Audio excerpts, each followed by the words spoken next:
Assalamualaikum warahmatullahi wabarakatuh. Selamat datang lagi di video saya, pembelajaran saya. Di pertemuan sebelumnya di sosiologi hukum kita membahas tentang peran dan posisi ilmu hukum, ilmu sosiologi, dan khususnya tentang ilmu pengetahuan dan posisi-posisinya ada di mana. Ya, sekarang kita membahas sedikit tentang para tokoh sosiologi hukum. Ya. Saya dari awal menjelaskan bahwa kita tidak terlalu daki-daki ya untuk mempelajari sosiologi hukum karena memang selain susah dipelajari juga kalau tidak terlalu aplikatif kita akan terlalu banyak refleksi ya, tidak ada hasilnya gitu. Jadi uh, ini beberapa materi yang sebenarnya cukup reflektif saja sih dan hanya pengayaan, tidak memberikan banyak apa ya, banyak tambahan ya untuk skill kemampuan kita. Tapi ya nggak apa-apalah, ilmu pengetahuan ya memang harus kita pelajari semuanya. Semuanya baik. Dan saya juga tidak akan terlalu banyak membahas tentang mazhab sosiologi hukum juga ya, terlalu panjang. Kita nanti pertemuan-pertemuannya akan lebih banyak membahas lebih aplikasi saja ya, jadi lebih mudah ya untuk penerapannya. Baik, ini para tokoh sosiologi hukum ya. Saya akan mulai dulu dari sosiologi hukum ya. Secara garis besar itu terdiri dari dua aliran, aliran positif dan aliran normatif ya.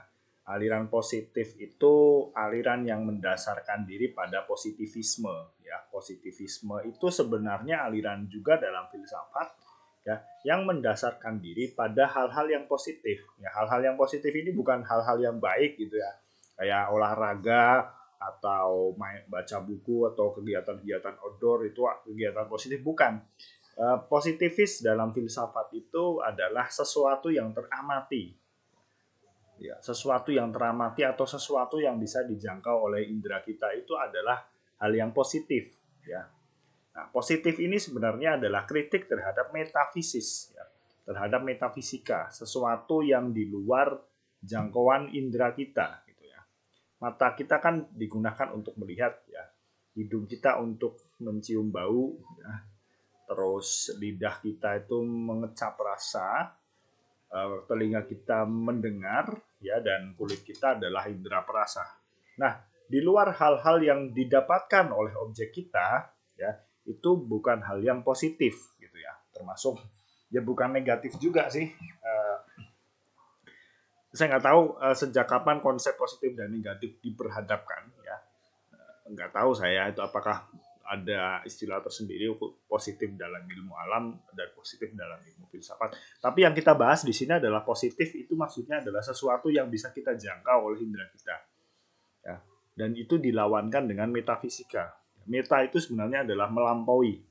Nah, kalau sering lihat metafisika itu metafisika, fisika itu ya fisik ya, yang teramati oleh diri kita. Ya, ilmu sains itu kebanyakan fisika, fisik yang bisa kita lakukan. Nah, di luar itu adalah metafisika. Makanya kalau ada pakar ilmu goib gitu kan, sebutannya pakar metafisika karena dia bisa melihat sesuatu di luar jangkauan indera kita. Nah, nah, aliran positif ini lahir dari pasca zaman Renaissance ya, pasca era gelap, yang disebut sebagai era kegelapan Eropa ya, meskipun sebenarnya nggak gelap-gelap amat sih ya, tapi dianggap pengetahuan itu apa ya, terbatas kepada pengetahuan metafisik gitu ya. Jadi pada waktu itu ya, untuk mengetahui itu harus berdasarkan kitab suci gitu ya.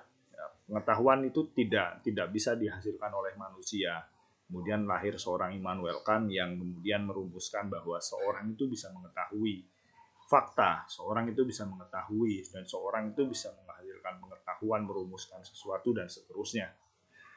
Jadi ada semacam shifting yang besar sekali dari konsep pengetahuan, di mana pengetahuan di masa lalu ya, sebelum ada Immanuel Kant dan teman-temannya itu, para filsuf-filsuf Renaissance itu, pengetahuan itu didasarkan pada kitab suci ya. Jadi kita mengetahui apapun itu didasarkan kepada itu kitab suci, ya, kitab suci ataupun suara pemuka agama dan sesuatu yang lahir dari luar manusia gitu ya.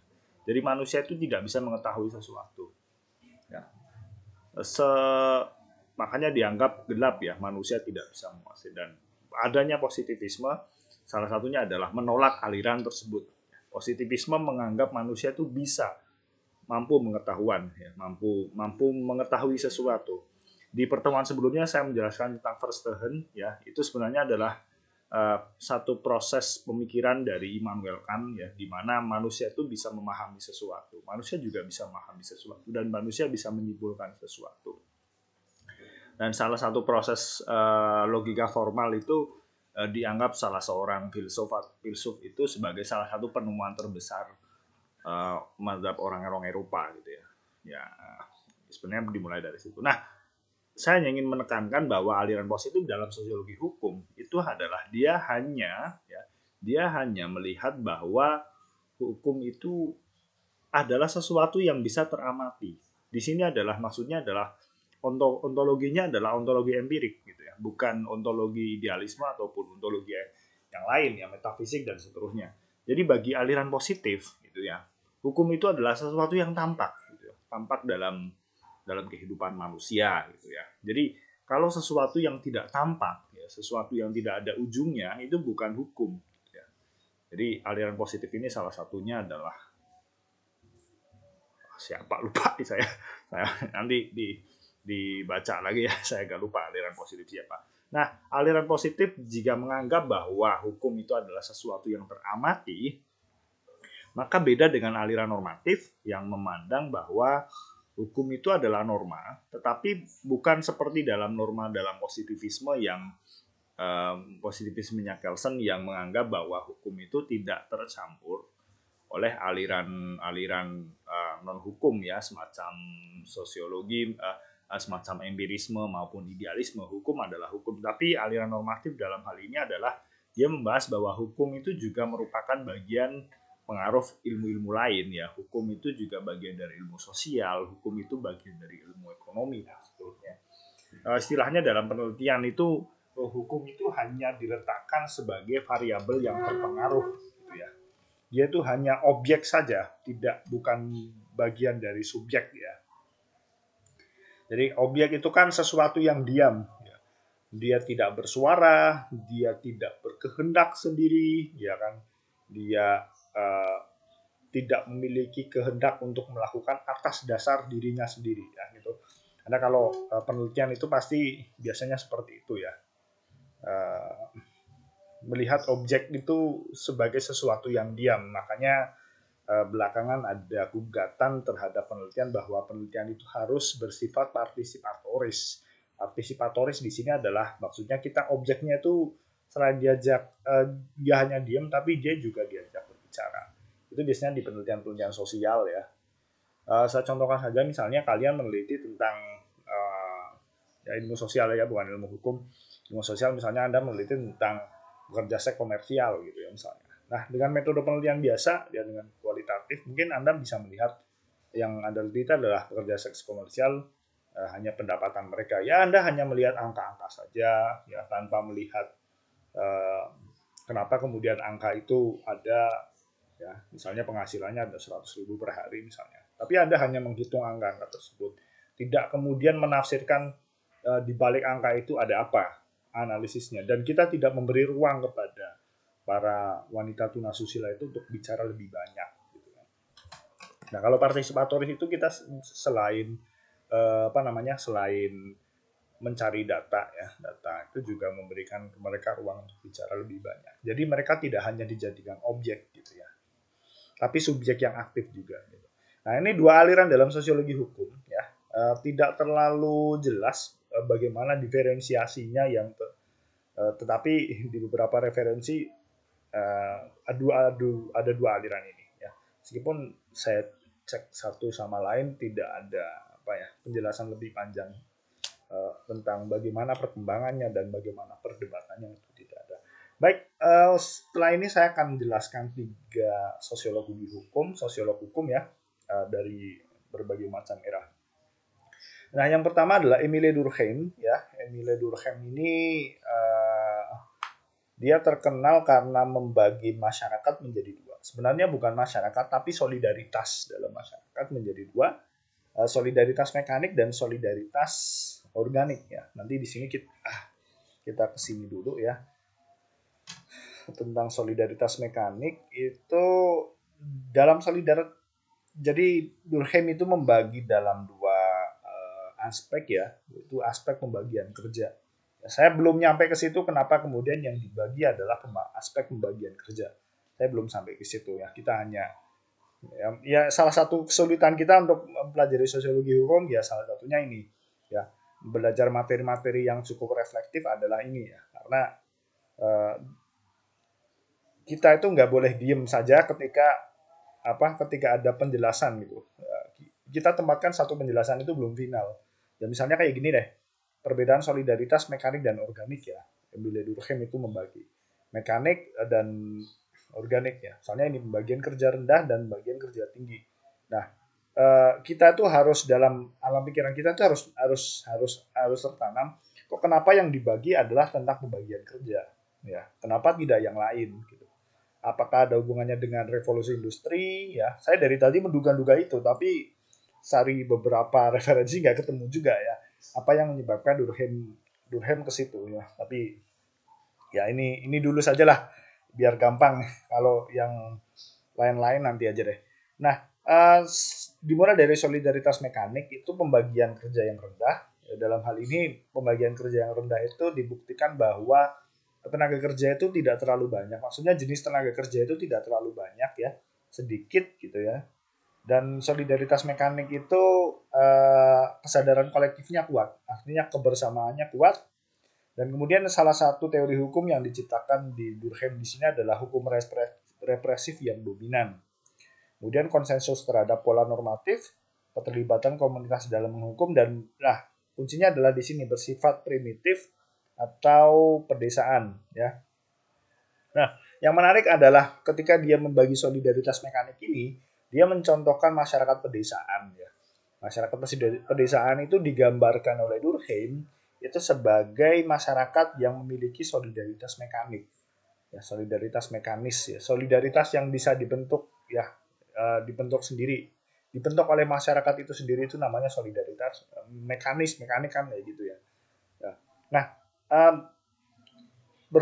berpijak pada pembagian bahwa masyarakat mekanik itu adalah masyarakat tradisional ya, dia memiliki asumsi bahwa masyarakat tradisional itu salah satunya adalah memiliki kesadaran kolektif yang kuat karena mereka itu hidup berdampingan gitu. Hidup satu sama lain, saling mengisi gitu ya, saling bergantung satu sama lain sehingga ikatan kolektifnya sangat kuat. Ini dicontohkan masyarakat pedesaan. Nah, yang menarik adalah di sini adalah Durkheim melihat bahwa salah satu ciri hukum ya, aturan yang dikembangkan dalam masyarakat pedesaan atau primitif adalah hukum pidana yang berorientasi pada represi ya, atau hukuman ya. Nanti Anda bisa kritis ini, sangat bisa sekali ya. Tapi setelah ini ya. Selain solidaritas mekanik juga ada solidaritas organik. Solidaritas organik ini salah satu cirinya adalah pembagian kerja yang tinggi, kesadaran kolektif yang lemah, hukum restitutif yang dominan, individualitas yang tinggi, konsensus pada nilai abstrak, saling ketergantungan yang tinggi, dan perkotaan dicirikan sebagai masyarakat perkotaan. Durkheim melihat bahwa masyarakat perkotaan ya yang tumbuh dalam tumbuh uh, tumbuh dari berbagai macam tempat gitu kan, biasanya mereka itu bersikap individual ya.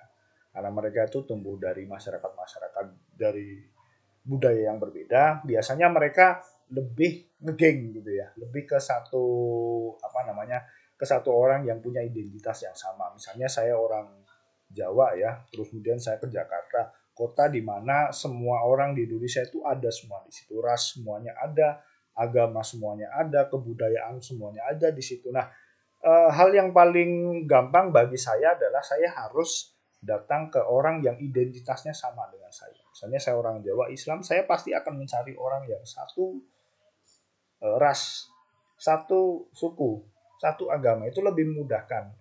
Nah, Karena ikatan-ikatan itu, ya ikatan-ikatan yang ikatan-ikatan kecil tapi banyak itu kadang menyebabkan orang itu individualitasnya tinggi, ya individualitasnya tinggi dan eh, pembagian kerjanya juga di. Nah, salah satunya ya kenapa masyarakat perkotaan itu adalah pembagian kerja yang. Jadi semakin banyak masyarakat di perkotaan ya, ditambah juga dengan teknologi yang maju ya, menyebabkan pembagian kerja itu lebih banyak ya.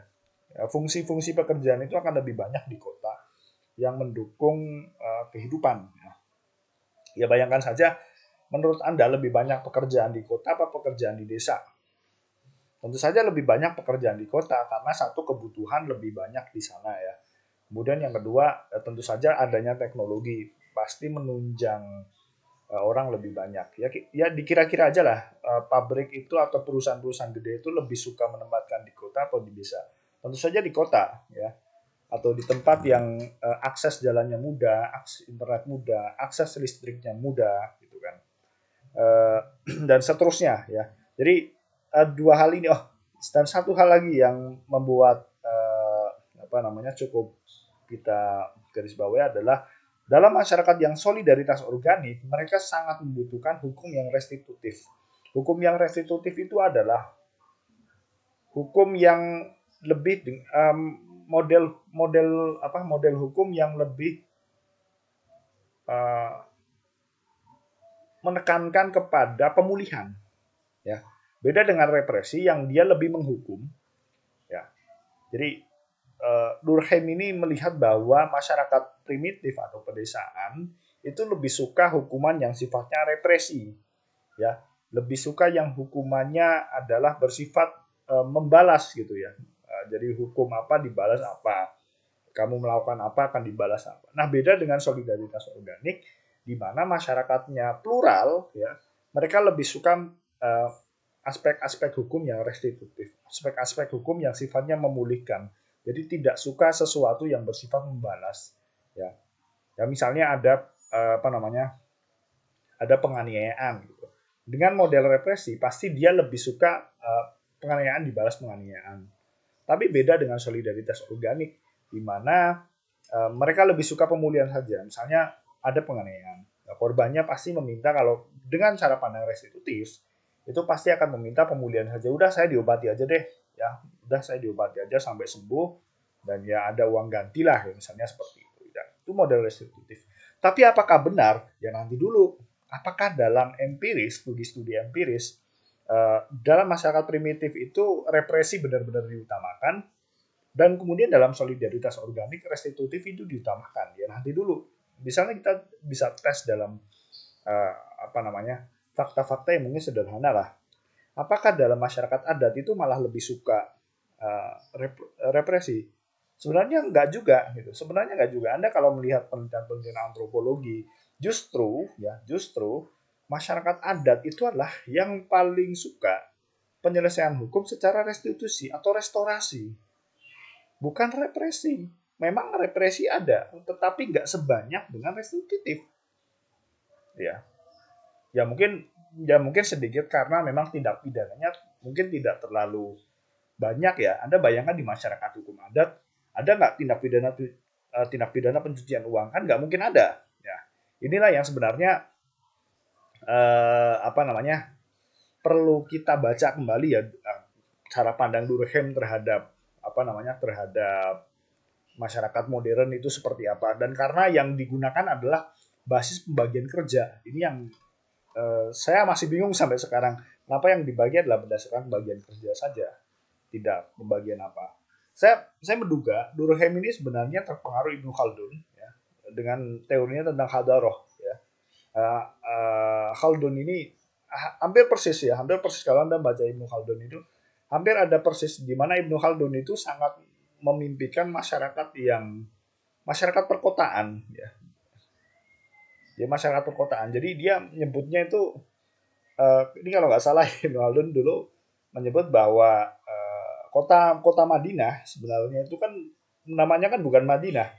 Namanya kan Yasrib ya, kota dagang sebenarnya itu kan terkenal sebagai kota dagang. Kemudian Rasulullah datang ke situ. dan itu ada Muhajirin dan Ansor ya. Orang situ Muhajirin, orang Mekah datang ke situ ya.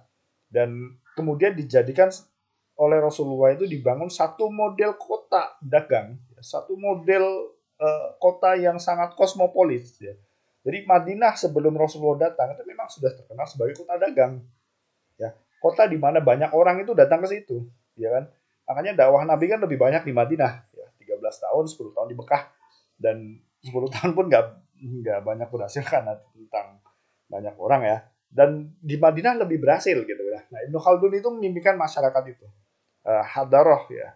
Dia membagi Hadaroh dan Badawi. Badawi ini adalah sebutan masyarakat-masyarakat nomaden ya, yang hidupnya itu berpindah tempat. Itu Badawi ya. Makanya sebutannya itu Badui ya. Suku-suku Badui itu suku-suku Badui pedalaman di Arab yang hidupnya mereka itu berpindah-pindah.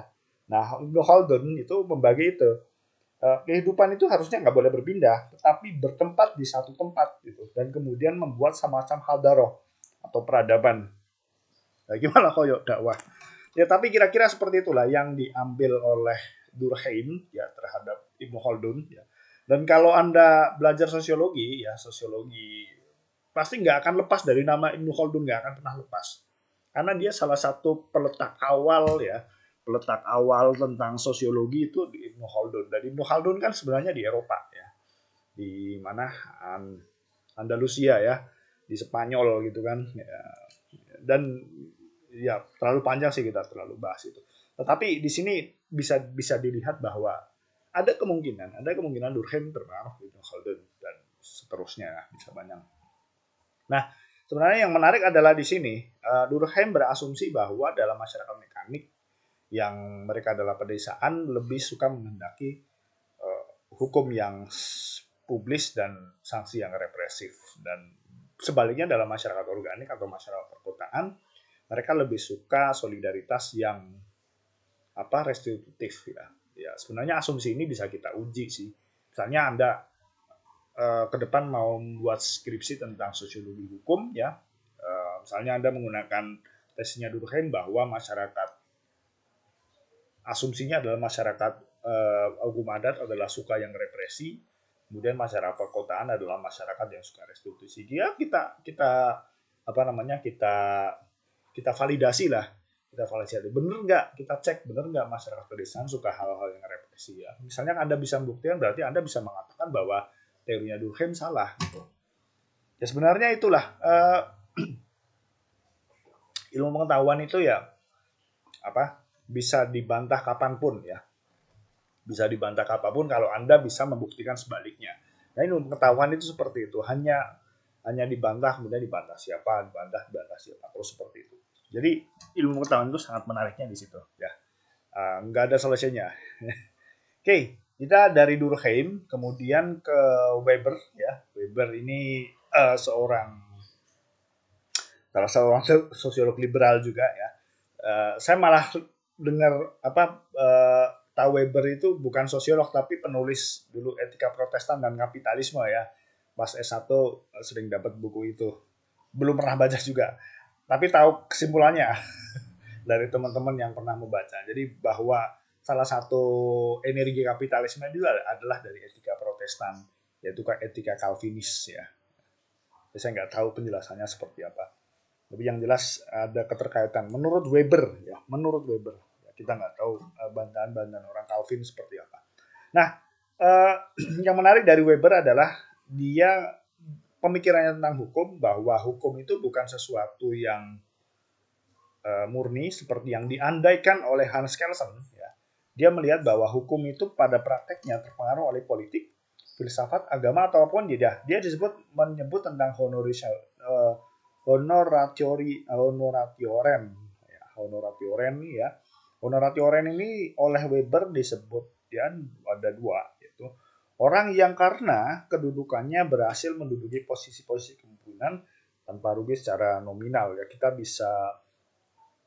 Bisa kita simpulkan ini adalah orang yang punya kuasa. Kemudian yang kedua adalah mereka yang menempati kedudukan sosial yang terpandang sedemikian rupa sehingga hal ini melahirkan tradisi. Ya, bisa kita simpulkan ini adalah seorang bangsawan ya.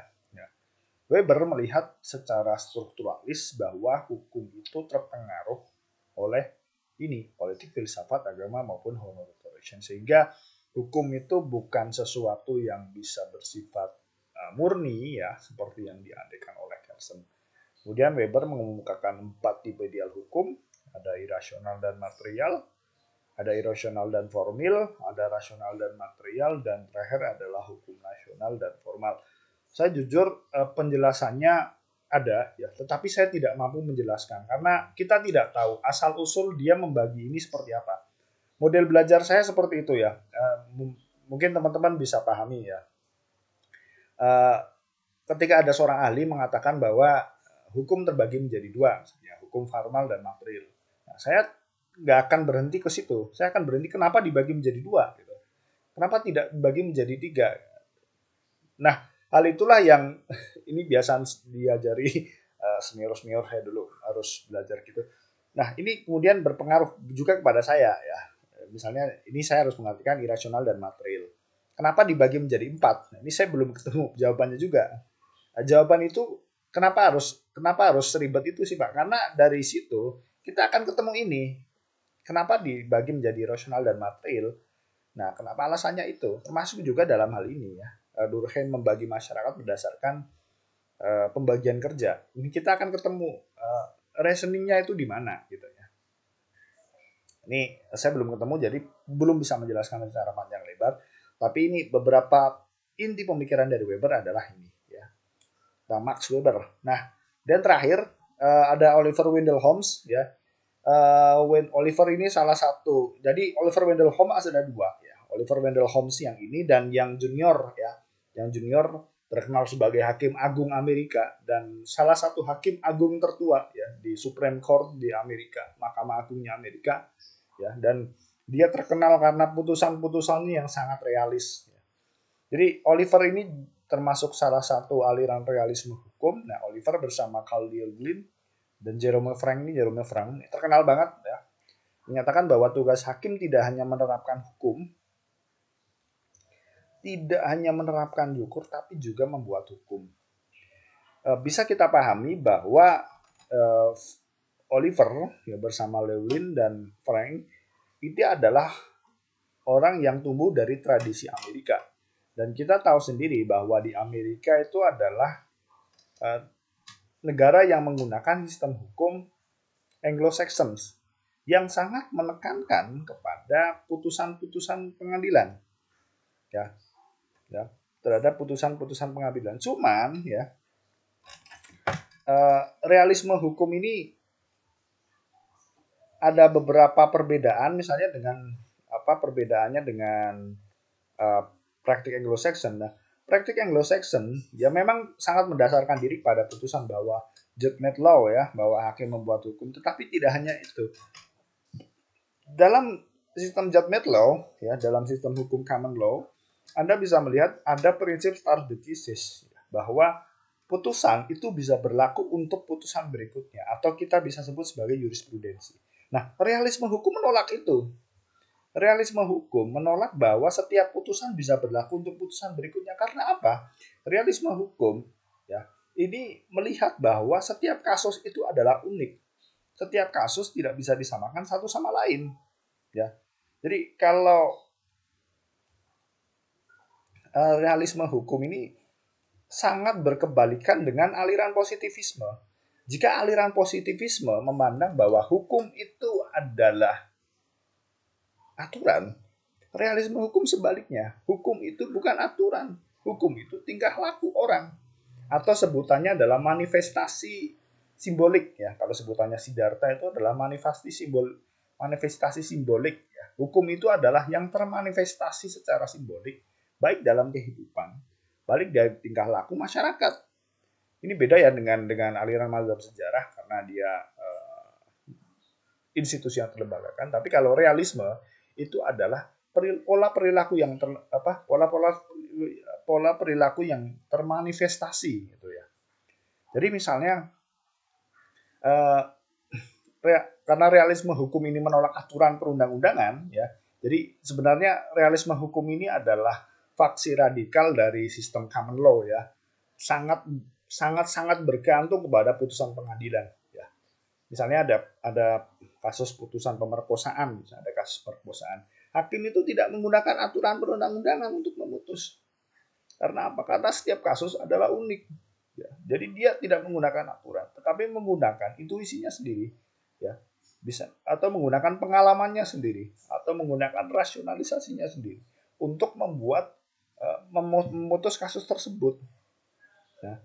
Jadi karena realisme ini sebenarnya sangat sangat menginginkan keadilan, jadi bagi dia keadilan bukan ada di dalam peraturan perundang-undangan, peradilan ada di dalam keadilan itu ada dalam praktik-praktik warganya gitu ya. Jadi gitu, realisme hukum sangat berkebalikan dengan positivisme. Dan ini sangat sangat alirannya itu sangat di Amerika sangat banyak aliran-aliran realisme hukum ya. Ini sangat berkebalikan dengan Eropa meskipun sistemnya adalah sistem common law. Tapi realisme sangat tidak suka kepada aturan perundang-undangan karena bagi dia aturan perundang-undangan ya asumsinya beda-beda ya. Nanti setiap realisme hukum ada aliran-alirannya tersendiri. Dia menganggap bahwa aturan perundang-undangan itu bukan aturan dan dia melihat tidak dia melihat secara teologik bahwa uh, aturan hukum itu tidak mencerminkan satu pemikiran satu keadilan ya. Karena asumsinya keadilan tidak ada di dalam aturan perundang-undangan, tapi ada di masyarakat gitu ya. Nah, realisme hukum sendiri nanti yang akan melahirkan banyak aliran-aliran kritis dalam hukum, misalnya critical legal studies ataupun VLT ya, feminist legal studies, feminist legal theory ya. Banyak kan memang lahirnya dari realisme, karena realisme salah satunya adalah ketidakpercayaan mereka terhadap aturan perundang-undangan. Tapi motifnya beda-beda. Kalau realisme hukum kayak Jerome Frank ini, dia melihat bahwa peraturan perundang-undangan itu bukan di aturan perundang-undangan secara tertulis. Law in written ya, law in written itu bukan di situ. Kalau misalnya FLT ya, feminist legal theory mengatakan dia tidak percaya peraturan perundang-undangan karena peraturan perundang-undangan itu dibuat oleh laki-laki. Atau misalnya critical legal studies melihat bahwa peraturan perundang-undangan itu dibuat oleh mereka yang berkuasa, oligark dan seterusnya. Jadi ketidakpercayaannya itu sama, tetapi motifnya berbeda. Nah, itu salah satu realisme hukum yang di Indonesia berapa sih ada ya. Beberapa murid-muridnya ada ya. Beberapa murid-muridnya ada yang nggak percaya dengan peraturan perundang-undangan. Nanti kapan-kapan kita bahas itulah sedikit-sedikit. Tapi sebenarnya didasarkan pada model-model realisme hukum ini yang sangat bertentangan dengan positivisme. Nah, ini beberapa prinsip dalam realisme hukum perlu saudara-saudara ketahui. Ya, ada esensi hukum pada penerapannya yang terdapat pada putusan-putusan pengadilan, sangat menekankan pada putusan-putusan pengadilan ya. Kemudian putusan-putusan hakim sebagai esensi hukum diputuskan dan dilaksanakan sesuai kebutuhan masyarakat ya. Jadi serba dadak mereka kalau membuat peraturan terus membuat putusan serba dadak. Ya waktu itu juga di sidang, waktu itu juga jadi hukum. Kalau kita kan enggak, hukumnya dulu baru diterapkan terhadap satu kasus. Ya. Makanya kan di realisme hukum asas legalitas tidak berguna. Ya. Asas legalitas itu nggak berguna karena nggak masalah hakim memutus tidak berdasarkan undang-undang ya kan? Karena keadilan bukan di undang-undang gitu kan. Asas retroaktif nggak berguna juga gitu kan ya. Asas retroaktif nggak berguna yang mengatakan bahwa orang nggak boleh dihukum atau dihukum atas kejahatan yang berdasarkan aturan yang dibuat setelah perbuatannya itu dilakukan ya, meskipun retroaktif pernah diterapkan di Indonesia dalam undang-undang terorisme dan dulu untuk kejahatan perang Nazi tahun 45 pernah diterapkan. Tapi dalam realisme hukum hal itu menjadi mungkin. Bahkan mungkinnya bukan karena ada aturannya, tapi bisa dilakukan tanpa aturan ya. Karena modelnya yang berbeda. Kemudian terakhir, hakim harus mendasarkan putusannya pada akar dari hukum sendiri, yaitu yang berada di dalam kebutuhan masyarakat sendiri atau in social need ya. Itu dari saya ya untuk tokoh-tokoh sosiologi hukum. Oh ya, bagi teman-teman yang menginginkan penjelasan lebih lanjut tentang sistem Anglo-Saxon dan Common Law bisa dibuka di mana di YouTube saya tentang penjelasan sistem hukum di mata kuliah perbandingan hukum tata negara ya. Nanti teman-teman bisa lihat di situ. Bebas kok ya, bisa lihat di situ. Ada penjelasan saya tentang sejarah Anglo-Saxon dan Common Law lahir dan kemudian kenapa model-model sistem hukumnya seperti itu. Itu Anda bisa dilihat. Atau kalau enggak nanti linknya saya sertakan saja dalam informasi sehingga Anda bisa nggak klik linknya itu ya. Bisa belajar, ya bisa lompat lah. Kelebihan sekolah online kita kan bisa lompat ya kalau di materinya dalam YouTube kan saya nggak bisa membatasi Anda kan untuk mencari informasi-informasi yang lain di luar mata kuliah. Bahkan saya sangat mendukung Anda ya, kalau gitu ya.